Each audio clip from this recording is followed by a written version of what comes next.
لیکن خبروں میں بتایا جاتا ہے کہ آپ کی پاکستان کے علاوہ بیرون نہیں، ملک ایک بھی نہیں۔ جائیدادیں ہیں، دبئی اور لندن سمیت، اور ہم لندن میں بیٹھے ہیں۔ کیا آپ کی یہاں لندن میں بھی کوئی جائیداد نہیں؟ میرے بچوں کا صرف ایک ولا آپ ہے، کی اور خاندان کی لندن اور دبئی میں کوئی وہ پراپرٹی وہاں نہیں۔ 17 سال سے کاروبار آپ کر نے رہے ہیں۔ کہا صرف ایک، یہ اعداد و شمار کے مطابق ہاں، سچ یہ ہے۔ بات سچ ہے، وہ بالغ ہیں، 17 سال سے کاروبار کر رہے ہیں، وہ میرے زیر کفالت نہیں۔ نیب نے آپ اور آپ کی فیملی کے اثاثوں کی چھان بین کی۔ مجھے اس میں کوئی اعتراض نہیں، ہر چیز کا جواب ہے۔ عدالت، میرے وکلا وہاں جاتے ہیں اور میں علاج کے لیے یہاں موجود ہوں۔ میرا سروائیکل کا مسئلہ ہے۔ اگر یہ سچ ہے اور آپ کے پاس صرف ایک پراپرٹی ہے اور آپ نے تمام 20 سال کے ٹیکس ریکارڈ اداروں کو دے دیے ہیں، سب کچھ شفاف ہے، تو آپ پاکستان کیوں نہیں جاتے؟ پاکستان جا کر عدالت میں مقدمے کا سامنا کیوں نہیں کرتے؟ دیکھتے ہیں۔ آپ تقریباً 3 سال سے لندن میں ہیں، کیا آپ واقعی بیمار ہیں؟ جی، میں بیمار ہوں۔ کیا آپ کی پاکستان واپسی ممکن نہیں؟ پاکستان میں دیکھیں کیا ہو رہا ہے، انسانی حقوق کہاں ہیں؟ نیب کی حراست میں لوگوں کے ساتھ کیا ہو رہا ہے؟ نیب کی حراست میں درجنوں لوگوں کو مار دیا گیا۔ پاکستان میں کیا ہو انسانی رہا حقوق ہے؟ کی خلاف ورزی ہو آپ رہی کہہ ہے۔ رہے ہیں نیب کی حراست میں لوگوں کو مار دیا گیا؟ نیب کی تحویل میں کئی لوگ مر چکے ہیں، یہ ایک کھلا راز ہے۔ آپ کے پاس تفصیلات ہوں گی، آپ چاہیں تو میں آپ کو تفصیل دے دیتا ہوں۔ آپ دیکھیے، یہ ادارہ مخالفین کے خلاف استعمال ہو رہا ہے۔ جیسا کہ میں نے پہلے کہا، خلاصہ یہی بنتا ہے، میرے اثاثے ظاہر ہیں، اگر میرے ٹیکس گوشوارے موجود ہیں تو ہر چیز کا حساب بھی ہے۔ مسئلہ کچھ اور ہے، نواز شریف سویلین بالادستی کی جنگ لڑ رہے ہیں اور میں ہمیشہ مالی نظم و ضبط کی جنگ لڑتا رہا ہوں۔ نواز شریف بھی طبی بنیادوں پر لندن میں ہیں۔ نیب نے ان سے بدسلوکی کی۔ نیب نے بدسلوکی کی، سچ تو یہ ہے نواز شریف سزا یافتہ مجرم ہیں۔ ان دونوں کیس کے فیصلوں پہ لکھا ہے کہ پروسیکیوشن کوئی کرپشن ثابت نہیں کر سکی۔ میں معذرت چاہتا ہوں، لیکن یہ بات واضح ہے نواز شریف سزا یافتہ مجرم ہیں۔ احتساب عدالت نے نواز شریف کے خلاف ثبوتوں کی روشنی میں انہیں 10 سال کی سزا سنائی، بعد میں کم کر کے 7 سال کر دی، پھر انہیں طبی بنیادوں پر لندن آنے کی اجازت دی گئی، بالکل اسی طرح جیسے آپ کو لندن آنا پڑا۔ آپ نواز شریف حکومت میں وزیر خزانہ تھے، اب آپ اور وہ خود کو پاکستانی اپوزیشن کی نمایاں آواز کے طور پر پیش کرتے ہیں۔ آپ قبل از وقت انتخابات اور عمران خان کی حکومت کا خاتمہ چاہتے ہیں۔ میرا سوال یہ ہے کہ اس کے لیے آپ کے پاس کیا اخلاقی جواز ہے؟ عمران خان حکومت کی ساکھ کیا ہے؟ دنیا گواہ ہے، الیکشن چرایا گیا، یہ دھاندلی زدہ الیکشن تھا۔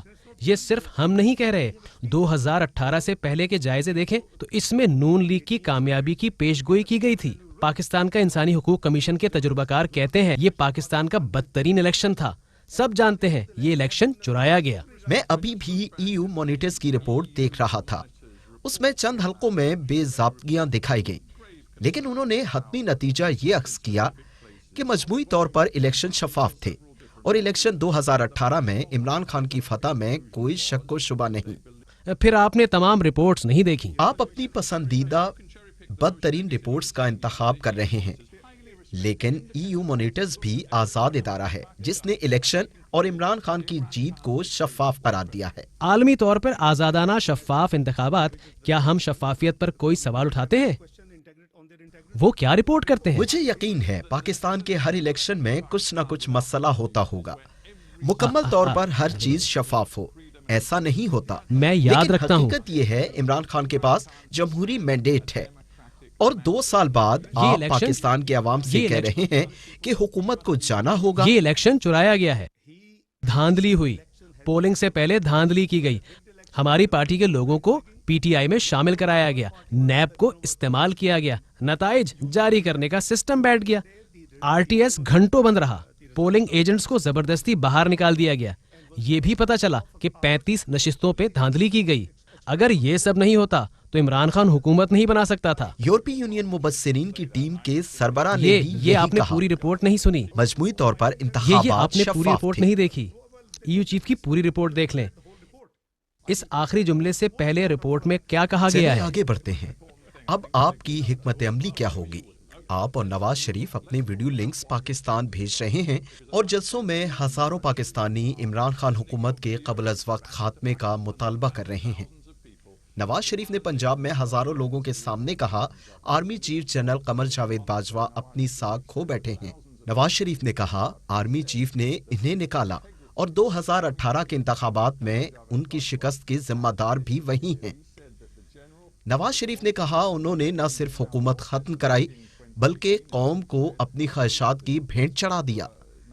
الیکشن میں عوام کی مرضی مسترد کی گئی، نااہل لوگوں کو منتخب کرایا گیا جو معیشت کو تباہی کی طرف لے کر جا رہے ہیں۔ آپ کے ملک کے آرمی چیف کے بارے یہ میں حقیقت یہ ہے۔ غیر معمولی باتیں ہیں۔ یہ اوپر سے ہی ہوتا ہے، ایک ڈیپ سٹیٹ۔ پاکستان میں ڈیپ سٹیٹ سے سب واقف ہیں۔ کیا یہ آپ کے لیے حیرت کی بات ہے؟ یہ ایک گھن چکر ہے جسے دنیا جانتی ہے۔ ہیلری کلنٹن نے ایک انٹرویو میں ڈیپ سٹیٹ کے لیے پاکستان کی مثال دی۔ مہربانی کریں، ہمیں تجربے سے شفاف ہونا چاہیے۔ الیکشن چرایا گیا، ڈان لیگ سے شروعات ہوئی۔ نواز شریف جمہوریت اور پارلیمنٹ کی بالادستی کے لیے جد و جہد کر رہے ہیں اور میں مالی نظم و ضبط اور شفافیت کی جد و جہد کرتا رہا ہوں۔ یو کے میں جمہوریت اور جمہوری اقدار کی بالادستی ہے۔ ہم سمجھتے ہیں کہ ہمیں آپ کی حمایت حاصل ہوگی۔ آپ یہ کہہ رہے ہیں کہ پاکستان میں فوج جمہوری عمل کو تہ و بالا کر رہی ہے۔ یہ عالمی رپورٹس ہیں۔ آپ یہ کہہ رہے ہیں پاکستان کے لوگ یہ انٹرویو دیکھ رہے ہوں گے اور آپ اپنے ملک کی فوج کی مذمت کر رہے ہیں۔ فوج نہیں، میرے خیال میں ہمیں افراد کی بات کرنی چاہیے۔ ہم پوری فوج سے متعلق یہ نہیں کہہ رہے۔ فرق واضح کرنے دیں۔ خواہشات کی فہرست ہے، مختلف لوگوں کی ذاتی ترجیحات ہیں جنہوں نے ملک میں ماشاء اللہ لگایا۔ آرمی چیف سپہ سالار ہیں۔ آپ اور نواز شریف کا کہنا کہ وہ جمہوری عمل کو کمزور کر رہے ہیں، کیا آپ یہی کہہ رہے ہیں؟ ہم یہ کہہ رہے ہیں کہ اگر الیکشن میں دھاندلی ہوئی، جیسا کہ واضح ہو چکا ہے، شک و شبے کے بغیر اگر الیکشن میں دھاندلی ہوئی اور کسی نے منصوبہ بنایا، یہ ہم نہیں تھے۔ پاکستان کے وزیر داخلہ نے کہا نواز شریف ملک کے چوتھی بار وزیر اعظم بن جاتے اگر ان کے ڈیپ سٹیٹ اور اداروں کے ساتھ مسائل نہ ہوتے۔ انہوں نے ایسا کیوں کہا؟ آپ جو الزام لگا رہے ہیں وہ تسلیم نہیں کیا جا سکتا۔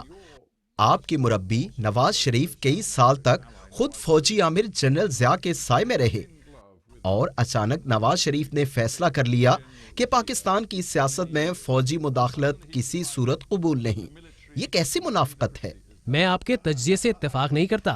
یہ ایک ارتقائی مرحلہ ہے۔ ارتقائی مرحلہ؟ جب نواز شریف اقتدار میں تھے سب اچھا تھا، اب وہ حکومت میں نہیں، وہ ان کا ساتھ کیوں نہیں دے رہے؟ ایسا نہیں، وہ 3 بار وزیر اعظم رہ چکے ہیں۔ عمران خان کے وزیر داخلہ نے دنیا کو بتایا نواز شریف چوتھی بار وزیر اعظم بن جاتے اگر ان کے اسٹیبلشمنٹ کے ساتھ مسائل نہ ہوتے۔ عمران خان کی پاکستان میں اب شاید مقبولیت میں کمی آ گئی ہوگی، لیکن جب انہوں نے نواز شریف کی باتیں سنی تو عمران خان نے کہا نواز شریف کو آرمی چیف پر انگلی اٹھانے کی جرت کیسے ہوئی؟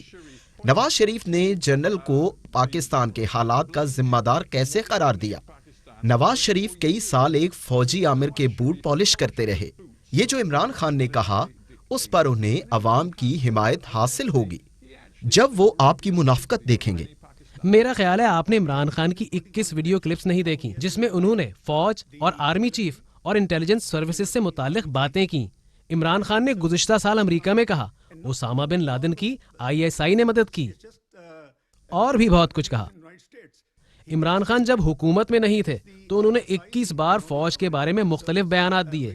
وہ طالبان خان کے نام سے مشہور ہیں۔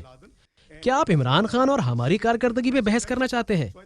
کیا ہم یہاں اس لیے بیٹھے ہیں کہ کمزور جمہوریت ہے یا جزوی جمہوریت، جزوی آمریت پر بات کریں؟ پی ڈی ایم میں شامل جماعتیں قبل از وقت انتخابات کا مطالبہ کر رہی ہیں۔ عمران خان حکومت گرانا چاہتی ہیں، لیکن کئی لوگ نواز شریف کے بیانیے سے پیچھے ہٹ گئے۔ بلاول بھٹو نے بھی کہا نواز شریف کو آرمی چیف سے متعلق باتیں نہیں کرنا چاہیے تھیں۔ بلاول نے نواز شریف کے بیان پر افسوس کا اظہار کیا۔ نواز شریف کی بیٹی مریم نواز نے بھی تفصیل سے وضاحت دینے کی کوشش کی کہ وہ فوج کے خلاف نہیں۔ لگتا ہے نواز شریف حد سے تجاوز کر گئے۔ یہاں کنفیوژن ہے۔ نواز شریف وزیر اعظم ہو نہ ہو، وہ فوج مخالف نہیں۔ انہوں نے چند افراد پر الزام لگائے۔ جیسا میں نے پہلے کہا شروعات اوپر سے ہوتی ہے۔ ڈان لیکس کے بارے میں آپ جانتے ہوں گے۔ FATF کا معاملہ ہوا، پاکستان گرے لسٹ میں گیا. ہم نے پاکستان کو FATF سے باہر نکالا. یہ درست ہے؟ اگر نواز شریف حلف کے خلاف جانے والی بعض مداخلت کی نشاندہی کرتے ہیں اور یہ پاکستان کے آئین میں ہو تو میں اس میں کیا خرابی؟ چلیں سیاست اور عوام کے لیے آپ کے پیغام کی بات کرتے ہیں. پاکستانی عوام مشکل میں ہے. کھانے پینے کی چیزوں کی قیمتوں میں اضافہ ہو رہا ہے. پاکستان میں کورونا کی دوسری لہر شدید ہو رہی ہے جس کی وجہ سے معاشی مشکلات بڑھ رہی ہیں. ان حالات میں آپ ملک میں سیاسی عدم استحکام کی کوشش کر رہے ہیں. عمران خان حکومت گرا کر قبل از وقت انتخابات کا مطالبہ کر رہے ہیں. الیکشن میں دھاندلی کا شور مچا رہے ہیں. دعویٰ کر رہے ہیں کہ ملک فوج چلا رہی ہے. کیا آپ کا طرز عمل عوام کے لیے فائدہ مند ہے؟ آپ کو غیر جانبدار ہونا ہوگا. 2013 کے الیکشن ہم نے بھاری اکثریت سے جیتا. ہمیں تقریباً 2/3 اکثریت ملی. 2014 میں عمران خان نے 4 حلقوں میں دھاندلی پر احتجاج شروع کیا. کسی نے اس کے خلاف بات نہیں کی. آپ 6 سال پرانی بات کر رہے ہیں. عمران خان نے آپ کی حکومت کے لیے سیاسی عدم ہمارے دلوں میں استحکام پیدا عوام کا کیا. درد ہے پاکستان میں اور اسی مہنگائی لیے بڑھ ہم رہی آگے بڑھ رہے ہے. ہیں. آج پاکستان کے عوام کا بڑا مسئلہ ہے سیاسی عدم استحکام, جیو پولیٹیکل عدم استحکام, اور عوام حیران ہیں. اور نواز شریف لندن میں بیٹھ کر اپنے دل میں ان کا درد رکھتے ہیں. ہمارے دلوں میں عوام کا درد ہے اور اسی لیے ہم آگے بڑھ رہے ہیں. افراط شر کی شرح کم تھی, شرح سود کم تھا. جنوبی ایشیا میں سٹاک مارکیٹ کی کارکردگی بہترین تھی. کرنسی مستحکم تھی. GDP کی شرح 11 سال کی بلند ترین سطح پر 5.8% تھی. مغربی ادارے ہماری کارکردگی کی تعریف کر رہے تھے. 2016 میں پرائس واٹر کوپرز کی پیشگوئی تھی کہ 2030 میں پاکستان G20 کی صف میں کھڑا ہو جائے گا اور ہم اس سے پہلے کی کوشش کر رہے تھے. ہمیں یقین تھا. ہم نے ملک سے لوڈ شیڈنگ ختم کر دی تھی. ہم نے انتہا پسندی اور دہشت گردی ختم کر دی تھی. معاشی اشاریے بہتر ہو چکے تھے. میں آپ کی معاشی کارکردگی کو خراب نہیں کہہ رہا. یہ کسی حد تک سچ ہے. میں آپ سے ایک سادہ سوال کا جواب چاہتا ہوں. پاکستان آج جہاں کھڑا ہے, عمران کے پاس 5 سال کا مینڈیٹ ہے. انہوں نے الیکشن میں فتح حاصل کی. آپ اگلے الیکشن تک انتظار کر سکتے ہیں. آپ واپس پاکستان جا سکتے ہیں. لیکن آپ ابھی تک لندن میں ہیں. آپ آئندہ الیکشن لڑ سکتے ہیں, یا آپ لندن میں بیٹھ کر عمران خان کی حکومت کمزور کرنے کی کوشش کر سکتے ہیں. لیکن اس سے پاکستان میں سیاسی عدم استحکام پیدا ہوگا.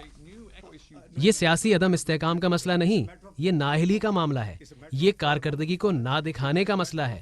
یہ 2 سال میں پاکستانی معیشت کا بیڑا غرق ہونے کا مسئلہ ہے.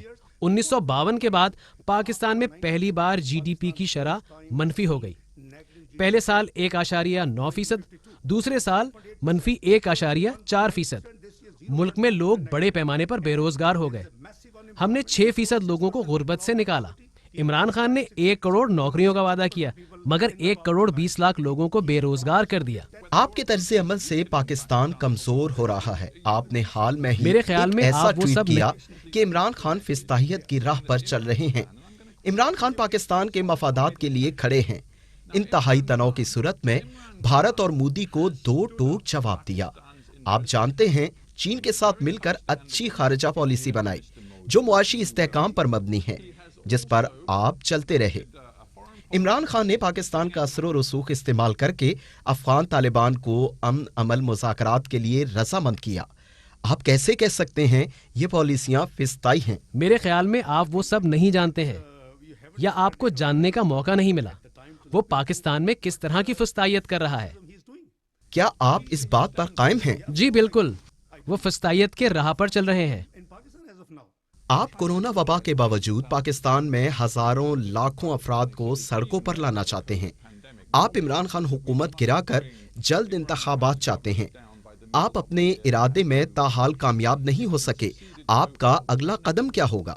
آپ نہیں جانتے عمران خان اس عرصے میں کیا کرتے رہے. PDM کے جلسے 16 اکتوبر سے شروع ہوئے. ان 6 ہفتوں میں حکومت نے بھی بڑے جلسے کیے. آپ کا اگلا قدم کیا ہوگا؟ پاکستان میں جمہوریت کی بالادستی ہمارا اولین ہدف ہے. آزادانہ اور شفاف الیکشن پاکستان میں جمہوریت کی بالادستی چاہتے اور ہیں. قانون کی حکمرانی؟ جی, قانون کی حکمرانی. آپ پاکستان میں قانون کی حکمرانی کا سامنا کریں گے؟ جی ہاں, میں کروں گا. پاکستان میں تمام اداروں کو اپنی آئینی حدود میں رہ کر کام کرنا ہوگا. ہم اس پر بہت خوش ہوں گے۔ جہاں تک میرے ٹویٹ کا تعلق ہے، مجھے اس پر کوئی افسوس نہیں۔ حقیقت یہی ہے، اگر وزیر اعظم FIA کے DG کو لوگوں کے نام بتا کر کہیں انہیں گرفتار کر لو، یہ کس قسم کی طرز حکمرانی ہے؟ ہماری گفتگو اب ختم ہوتی ہے۔ آپ یہاں آئے بہت خوشی ہوئی، آپ کا شکریہ۔ میرے لیے خوشی کی بات ہے۔ It's a pleasure. Many thanks.